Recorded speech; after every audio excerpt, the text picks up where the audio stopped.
नमस्कार, home TV Bharat में आपके स्वागत है। उत्तर प्रदेश इतवा से इस वक्त की बड़ी खबर सामने आ रही है। सेफाई स्थित सेफाई मेडिकल यूनिवर्सिटी के स्थापना दिवस समारोह में उत्तर प्रदेश के उप मुख्यमंत्री एवं स्वास्थ्य मंत्री शामिल हुए। इस मौके पर स्वास्थ्य विभाग के कई वरिष्ठ अधिकारी भी मौजूद रहे। कार्यक्रम के दौरान मीडिया से बातचीत में डिप्टी सीएम ने कई मुद्दों पर प्रतिक्रिया दी। शंकराचार्य स्वामी अभिमुक्तेश्वरानंद पर मुकदमा दर्ज किए जाने के सवाल पर ब्रिजेश पाठक ने कहा कि मामला अदालत में लंबित है, इसलिए इस विषय पर कोई टिप्पणी करना उचित नहीं होगा। वही समाजवादी पार्टी प्रमुख अखिलेश यादव के 100 विधायक लाकर मुख्यमंत्री बनने वाले बयान पर उन्होंने कहा कि इस तरह के सवालों का कोई मतलब नहीं है।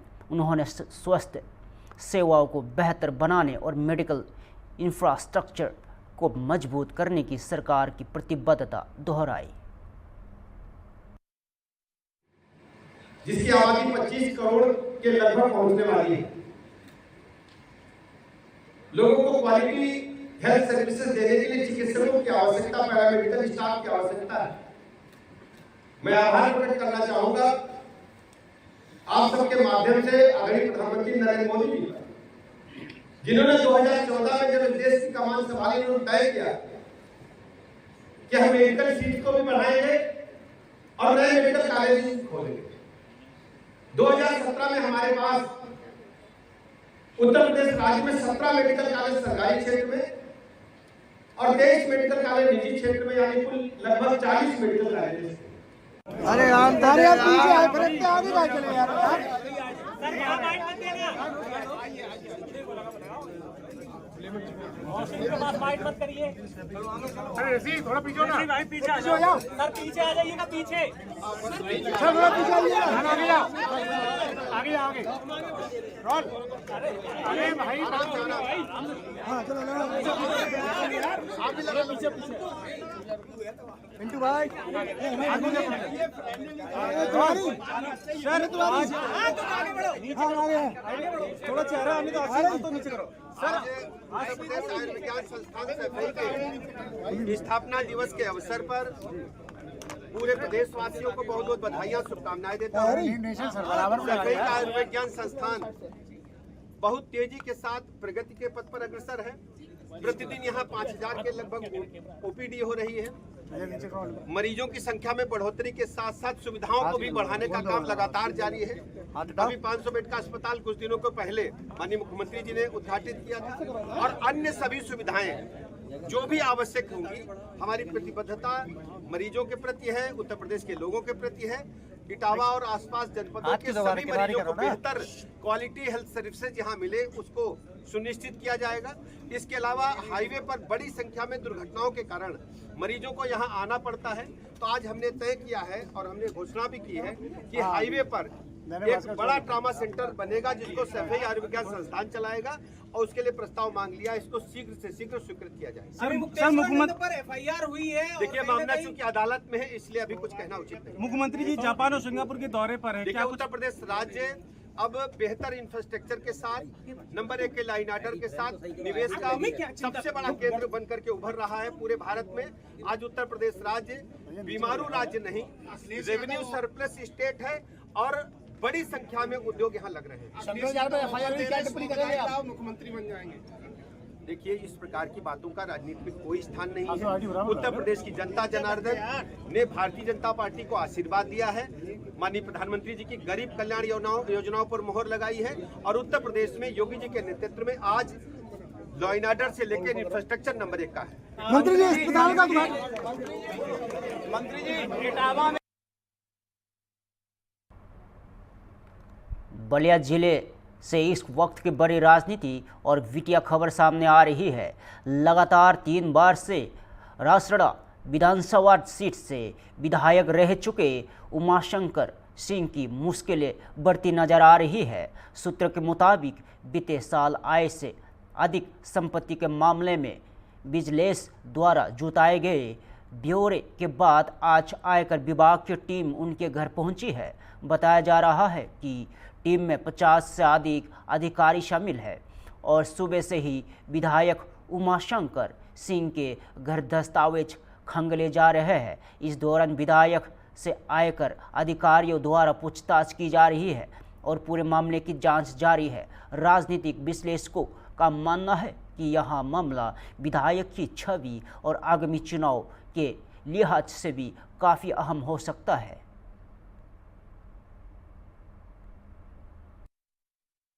बहुजन समाजवादी पार्टी के एकमात्र विधायक उमाशंकर सिंह, जो कि पिछले कई सालों से कैंसर से पीड़ित हैं और आइसोलेशन में लखनऊ में रह रहे उनके घर पर आज सुबह से ही आईटी की रेड पड़ी हुई है। हम उनके घर पे इस वक्त मौजूद हैं, जहां अंदर इनकम टैक्स की छापेमारी चल रही है। बताया जा रहा है कि लगभग 50 से अधिक पुलिसकर्मी और अधिकारी इस रेड में शामिल हैं और अंदर तमाम दस्तावेजों को खंगाल करके उनकी जाँच करी जा रही है। उमाशंकर सिंह एक बड़े कद्दावर नेता के साथ एक बड़े ठेकेदार भी हैं। तमाम तरीके के ठेके और वो लेकर के काम करवाते हैं और ये बताया जा रहा है कि पिछले 4 सालों में लगभग 1 लाख करोड़ से ज़्यादा का ठेका इनको मिल चुका है और कहीं ना कहीं यही आशंका है कि इसी को लेकर के यहाँ पर ये इनकम टैक्स की रेड चल रही है। फ़िलहाल इसके साथ साथ उमाशंकर सिंह का जो दफ्तर है, जो आवास है और उसके अलावा बलिया, सोनभद्र, जहाँ जहाँ पे भी उनके इस तरीके के ऑफिसेज़ हैं उन वहाँ पर आईटी की रेड पड़ रही है। आप फिर से देखिए, यहाँ पे मैं गार्ड से भी बात करूँ। बाबू जी, क्या हो रहा है, ये किस चीज़ की रेड है, कुछ जानकारी है? वही इनकम टैक्स है। इनकम टैक्स कितने बजे आए थे? वही पौने 10 बजे आए। पौने 10 बजे आए थे। देखिए, पौने 10 बजे यानी कि सुबह से ही अब तक कई घंटे बीत चुके हैं और इनकम टैक्स की रेड यहाँ पे लगातार चल रही है। तो फिलहाल तमाम दस्तावेजों को खंगाल रहा है आईटी डिपार्टमेंट और उनमें क्या कुछ निकल के सामने आता है, ये अपने आप में बड़ा सवाल है। वीडियो जर्नलिस्ट अनिल सैनी के साथ अशर असरार, हॉर्नबिल टीवी, लखनऊ। रायबरेली से इस वक्त की बड़ी राजनीतिक खबर सामने आ रही है। बलिया के रासड़ा से बीएसपी विधायक उमाशंकर सिंह पर हुई छापेमारी की कार्रवाई को लेकर अब सियासत तेज हो गई है। उत्तर प्रदेश सरकार में मंत्री दिनेश प्रताप सिंह ने इस कार्रवाई को पर नाराजगी जताई है। उन्होंने इससे अमानवीय बताया है और कहा है कि विधायक उमाशंकर सिंह इस समय गंभीर बीमारी से जूझ रहे हैं और जिंदगी मौत के बीच संघर्ष कर रहे हैं। मंत्री दिनेश प्रताप सिंह ने अपने फेसबुक पेज पर प्रतिक्रिया देते हुए लिखा कि इलाज में ही सारा पैसा खर्च हो रहा है और ऐसे समय में की गई कार्रवाई संवेदनहीनता दर्शाती है। उन्होंने यह भी आरोप लगाया कि अधिकारियों ने नर्स और डॉक्टरों की आवाजाही पर रोक लगाई है। उन्होंने चेतावनी देते हुए कहा है कि अगर किसी तरह की अनहोनी होती है तो संबंधित संस्था जिम्मेदार होगी। साथ ही उन्होंने इससे राजनीतिक बदले की भावना से भी की गई कार्रवाई करार दिया और गौरतलब है कि दिनेश प्रताप सिंह और उमाशंकर सिंह के बीच पारिवारिक संबंध भी है और दिनेश प्रताप सिंह की पुत्री का विवाह उमाशंकर सिंह के परिवार में हुआ है। इस पूरे मामले को लेकर प्रदेश के राजनीति में हलचल तेज हो गई है।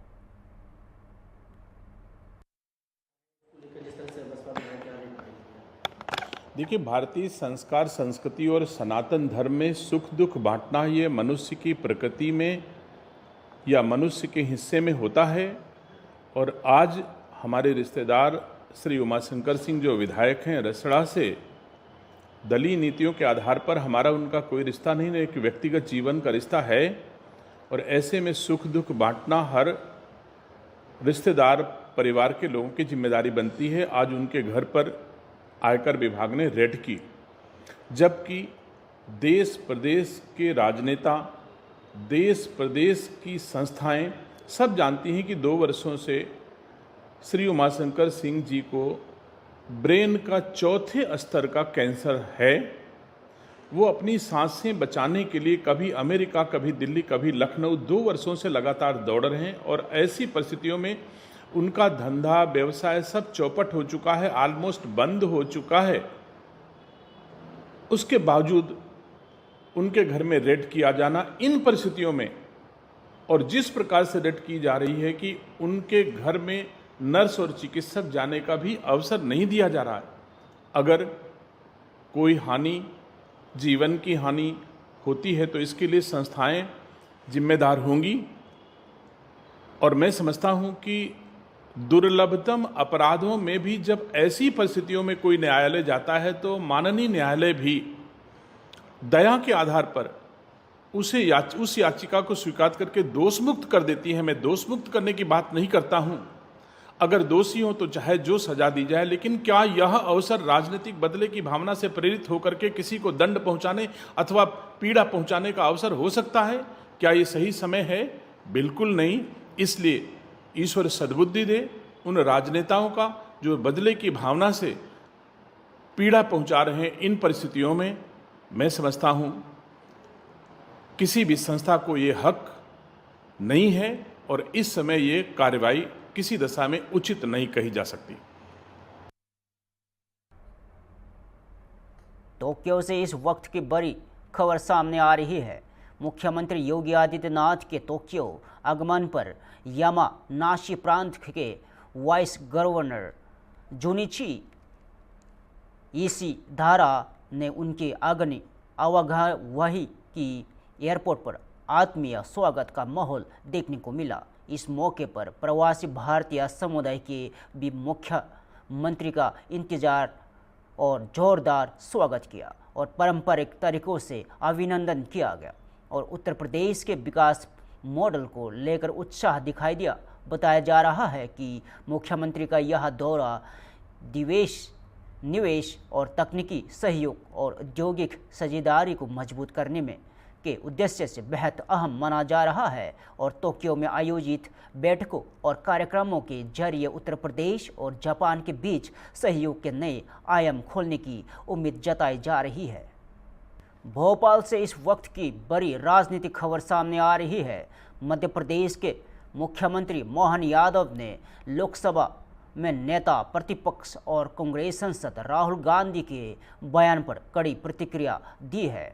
मुख्यमंत्री मोहन यादव ने कहा है कि प्रधानमंत्री नरेंद्र मोदी किसानों की प्राथमिकताओं को सर्वोपरि रख रहे हैं और लेकिन इसे नज़रअंदाज कर हल्की टिप्पणियां की जा रही है। उन्होंने राहुल गांधी के बयान की निंदा करते हुए बाबा महाकाल से उन्हें सब बुद्धि देने की कामना भी की और मुख्यमंत्री ने कहा कि लंबे समय तक सत्ता में रहने वाला परिवार आप किसानों के जरिए अपनी राजनीतिक हित साधने की कोशिश कर रहा है। उन्होंने यह भी कहा कि प्रधानमंत्री मोदी के नेतृत्व में यूरोपीय संघ के साथ मिलकर मध्य प्रदेश के करीब 6 लाख किसानों के लिए नए अवसरों का मार्ग प्रशस्त हुआ है और सीएम मोहन यादव ने दावा किया कि यह पहल केवल प्रधानमंत्री नरेंद्र मोदी के शासनकाल में ही संभव हो पाई है, जबकि कांग्रेस शासनकाल में उद्योगों पर ताले लगे हुए थे।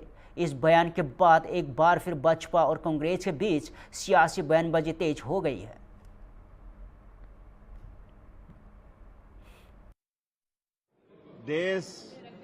देश के साथ विदेश के साथ जो परस्पर किसानों के हितों को लेकर के माननीय प्रधानमंत्री जी श्रीमान नरेंद्र मोदी जी अपने सभी प्रकार के विकास के क्रम में किसानों की प्राथमिकता जो सर्वोपरि रख रहे हैं, उसको भूलकर एक तरह से कई हल्की बात कही गई। मैं उसकी निंदा भी करता हूं और बाबा महाकाल से उनको सद्बुद्धि देने की कामना भी करता हूं और उम्मीद करता हूं कि वो पहले अध्ययन कर ले, समझ ले।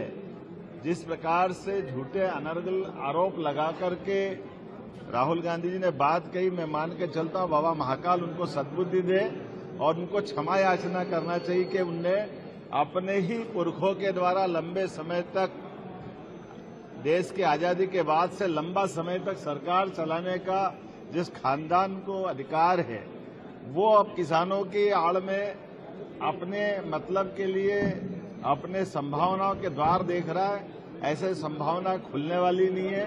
किसानों के लिए उनके खेतों में जाकर उनके साथ उनकी चर्चा के बलबूते पर जिस प्रकार का अनुकूल माहौल माननीय प्रधानमंत्री जी ने बनाया है, मुझे गर्व है। मध्य प्रदेश वो स्थान है जहां नदी जोड़ो अभियान में सबसे पहले माननीय प्रधानमंत्री जी ने 10% की राशि मैचिंग ग्रांट स्टेट को मिलाना पड़ेगी, 90% की ग्रांट भारत सरकार अपनी दे रही है।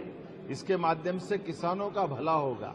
मध्य प्रदेश वो स्थान है, मध्य प्रदेश के साथ पूरा देश, जहां सभी क्षेत्रों में समान रूप से आगे बढ़ने के किसान के क्षेत्र में भी हॉर्टिकल्चर, एग्रीकल्चर, इरिगेशन का, कपास का, रेडीमेड गारमेंट्स का, अब यूरोपियन यूनियन के साथ जुड़कर के मध्य प्रदेश के 6 लाख किसानों के लिए माननीय प्रधानमंत्री जी ने एक नया मार्ग खोला है कि वो अपने रेडीमेड गारमेंट्स को कपास से लेकर धागे तक और धागे से लेकर कपड़े तक और कपड़े से लेकर रेडीमेड गारमेंट्स तक सभी क्षेत्रों में आगे बढ़ने के लिए देश में जिस प्रकार से मौका मिल रहा है, ये केवल प्रधानमंत्री नरेंद्र मोदी जी के शासनकाल में ही हो सकता था।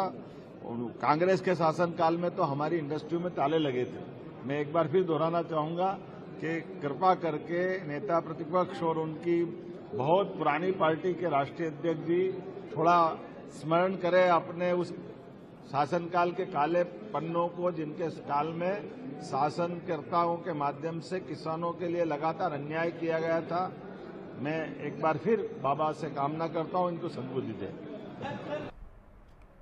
लखनऊ से इस वक्त की बड़ी राजनीतिक और विकास से जुड़ी खबर सामने आ रही है। उत्तर प्रदेश के उप मुख्यमंत्री ब्रजेश पाठक ने कहा है कि आधारभूत संरचना और कानून व्यवस्था में सुधार के बाद प्रदेश में निवेश की अपार संभावना बनी है। उन्होंने कहा है कि आज देश और दुनिया के बड़े उद्योगपति उत्तर प्रदेश में निवेश करना चाहते हैं। मुख्यमंत्री योगी आदित्यनाथ के निर्देश पर प्रतिनिधिमंडल जर्मनी, सिंगापुर, जापान जैसे देशों के दौरा कर रहा है। लाखों करोड़ रुपए के निवेश प्रस्ताव मिल रहे हैं और MOU पर हस्ताक्षर हो रहे हैं, जिन्हें धरातल पर उतारने का काम लगातार जारी है।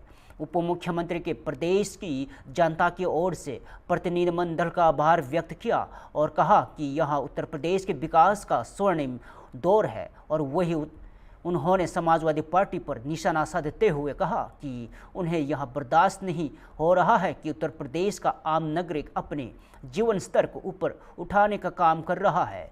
इस बयान के बाद प्रदेश की सियासत में बयानबाजी तेज हो गई है। सरकार लगातार इंफ्रास्ट्रक्चर को मेंटेन करने के बाद, लॉ एंड ऑर्डर को बेहतर बनाने के बाद उत्तर प्रदेश में निवेश की अपार संभावनाएं हैं। आज देश दुनिया के बड़े बड़े उद्योगपति उत्तर प्रदेश आना चाहते हैं। माननीय मुख्यमंत्री जी, माननीय उप मुख्यमंत्री जी विदेशी दौरे पर हैं। जर्मनी से लेकर के सिंगापुर और जापान में निवेश की अपार संभावनाओं को देखते हुए उत्तर प्रदेश सरकार का नेतृत्व माननीय मुख्यमंत्री जी के निर्देश पर विभिन्न देशों के भ्रमण पर है और रोज अखबारों की सुर्खियां बन रही हैं कि लाखों करोड़ के पैकेज के ऑफर मिल रहे हैं और MOU साइन हो, उनको धरातल पर उतारने का काम लगातार जारी है।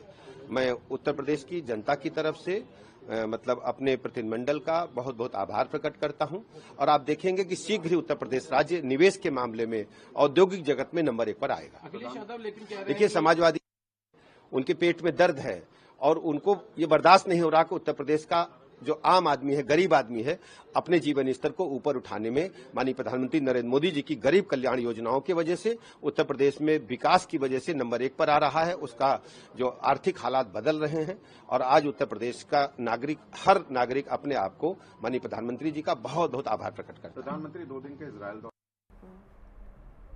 पटना बिहार से इस वक्त की बड़ी राजनीतिक खबर सामने आ रही है। बसपा के राष्ट्रीय अध्यक्ष नितिन नवीन ने नेहरू गांधी परिवार पर तीखा हमला बोला है। उन्होंने कहा है कि देश के इतिहास में कई ऐसे फैसले हुए जिन्हें वे कॉम्प्रोमाइज मिशन बताते हैं। अपने बयान में उन्होंने पूर्व प्रधानमंत्री जवाहरलाल नेहरू, इंदिरा गांधी, सोनिया गांधी और राहुल गांधी का जिक्र करते हुए कई ऐतिहासिक और राजनीतिक मुद्दे उठाए। नितिन नवीन के आरोप लगाया कि नेहरू काल में विदेश नीति से जुड़े फैसलों में गंभीर समझौते हुए। उन्होंने तिब्बत, अक्साई चीन और संयुक्त राष्ट्र सुरक्षा परिषद में चीन की स्थायी सदस्यता के समर्थन जैसे मुद्दों का उल्लेख किया। इंदिरा गांधी के संदर्भ में उन्हें शिमला समझौते और कच्चा टीबू द्वीप के समझौते को लेकर सवाल उठाए। साथ ही भोपाल गैस त्रासदी के आरोपी वरेन एडरसन के देश छोड़ने के मुद्दे का भी जिक्र किया। सोनिया गांधी पर उन्होंने आरोप लगाया कि 2004 से 2014 के बीच नेशनल एडवाइजरी काउंसिल के जरिए समानांतर व्यवस्था चलाई गई। वही राहुल गांधी की विदेशी यात्राओं को लेकर भी सवाल उठाया और इन बयानों के बाद राजनीतिक हलकों में प्रतिक्रिया तेज हो गई है और कांग्रेस की ओर से जवाब आने की संभावना है। कंप्रोमाइज स्टोरी को मैं आपके सामने रख रहा हूं। किस प्रकार से गांधी परिवार का कंप्रोमाइज मिशन चलता रहा, देश की जनता को कंप्रोमाइज कर हमेशा अपने हितों की रक्षा पर कैसे पूरा नेहरू गांधी परिवार काम किया है, मैं उसकी जानकारी थोड़ा आपसे साझा कर रहा हूं। एक समय था जब नेहरू जी ने खुद कहा था कि 45 करोड़ जनता मेरे लिए लायबिलिटी है। इस एक प्रधानमंत्री के रूप में ये शब्द कितना बड़ा धोखा है देश की जनता के साथ, और उनका किस प्रकार से संबंध रहा विदेशी ताकतों के साथ वो हम सबको ही जानते हैं। और अभी के जो बब्बर शेर बन रहे हैं, राहुल को भी आपने देखा है कि किस प्रकार से विदेशी शक्तियों के कठपुतली बनकर वो काम करते हैं। ये जो पूरा कांग्रेस परिवार का कंप्रोमाइज, इसके कुछ अंश आपके सामने रख रहा हूं। इतिहास गवाह है कि नेहरू जी के सचिवालय CIA और अन्य विदेशी एजेंसियों के नेहरू ने किस प्रकार से बिना किसी रिवार्ड के तिब्बत में भारत के अधिकार को चीन को सौंप दिया, ये हम सबको जानते हैं। पंचशील की आड़ में किस प्रकार से अक्साई चीन का कब्जा मान लिया गया। यूनाइटेड नेशन सिक्योरिटी काउंसिल में किस प्रकार से पत्र लिखकर चीन को स्थायी सीट देने की वकालत की गई, ये हम सब ने देखा है नेहरू का कंप्रोमाइज मिशन। अब आते हैं माननीय इंदिरा गांधी जी के पर, जिन्होंने लगातार एक बड़ी छवि बनाई थी, लेकिन हम सबको ध्यान में है कि अमेरिकी राजदूत मोहिना ने माना था कि CIA ने कांग्रेस किया। शिमला समझौता, जिसमें 93,000 पाकिस्तानी सैनिक को बिना PO के कब्जा लिए हुए छोड़ देना, आखिर किस कंप्रोमाइज मिशन के तहत ये किया गया। राजनीतिक रूप से कच्चा टीपू जो है श्रीलंका का, उसको किस प्रकार से उपहार स्वरूप श्रीलंका को दे देना, इंदिरा गांधी के कंप्रोमाइज मिशन की स्टोरी बताता है। फिलहाल के लिए इतना ही। ताज़ा खबरों देखते रहिए होम टीवी भारत।